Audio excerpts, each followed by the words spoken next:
semuanya, apa kabar kalian hari ini? Saya harap kalian semua baik-baik saja. Iya, sebelum kita memulai pembelajaran kita pada hari ini, saya akan memimpin doa sesuai dengan kepercayaan dan agama saya. Yang lain boleh disesuaikan. Berdoa dimulai.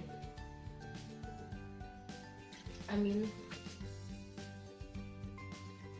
Iya, pembahasan kita yang pertama kali ini tentang globalisasi.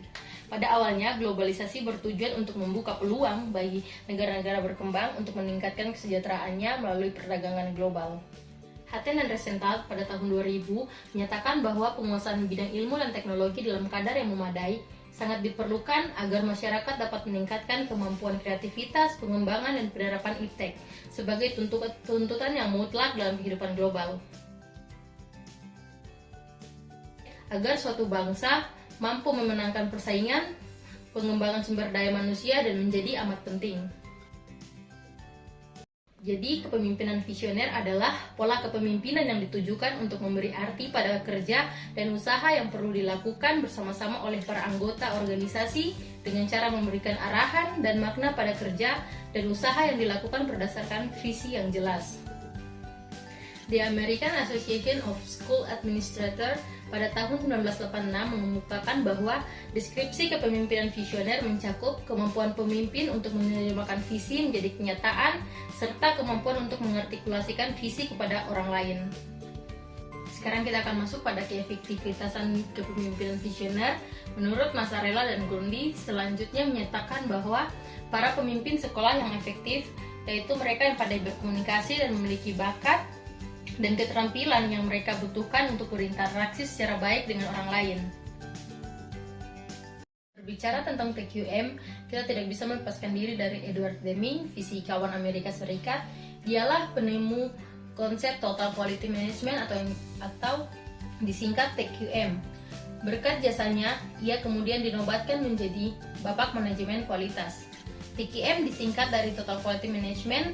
Kata total atau disebut dengan terpadu menegaskan makna bahwa setiap orang atau individu atau anggota yang ada di dalam sebuah organisasi atau lembaga wajib ikut terlibat dalam usahanya meningkatkan perbaikan kualitas secara berkesinambungan atau secara terus-menerus.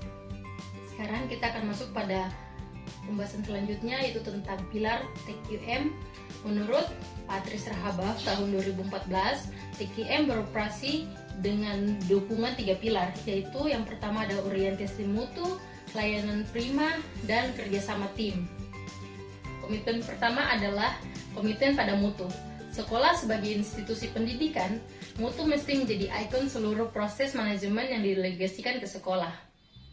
Komitmen yang kedua adalah memberi layanan prima. TQM berpandangan bahwa pelanggan adalah raja. Tugas sekolah dalam konteks itu adalah memberikan pelayanan prima, yakni pelayanan yang cepat, murah, profesional, responsif, transparan, dan akuntabel sehingga memberi kepuasan kepada pelanggan. Komitmen yang ketiga adalah kerjasama tim.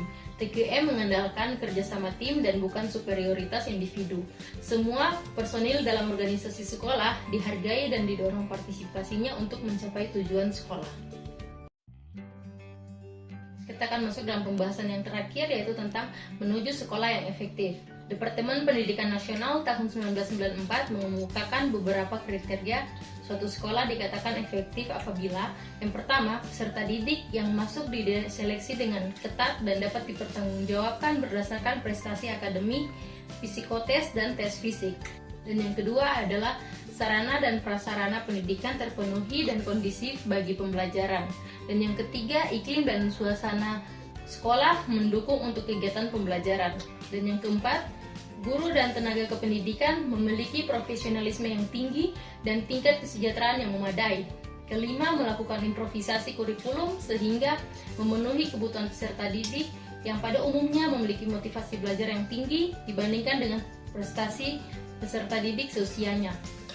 Jam yang keenam, itu ada jam belajar peserta didik umumnya lebih lama karena tuntutan kurikulum dan kebutuhan belajar siswa. Dan yang ketujuh, proses pembelajaran lebih berkualitas dan dapat dipertanggungjawabkan kepada peserta didik maupun wali peserta didik. Dan yang terakhir ada sekolah unggul bermanfaat bagi lingkungan. Ya, pelajaran kita pada hari ini telah selesai. Sampai jumpa di pertemuan-pertemuan berikutnya. Sekian dan terima kasih.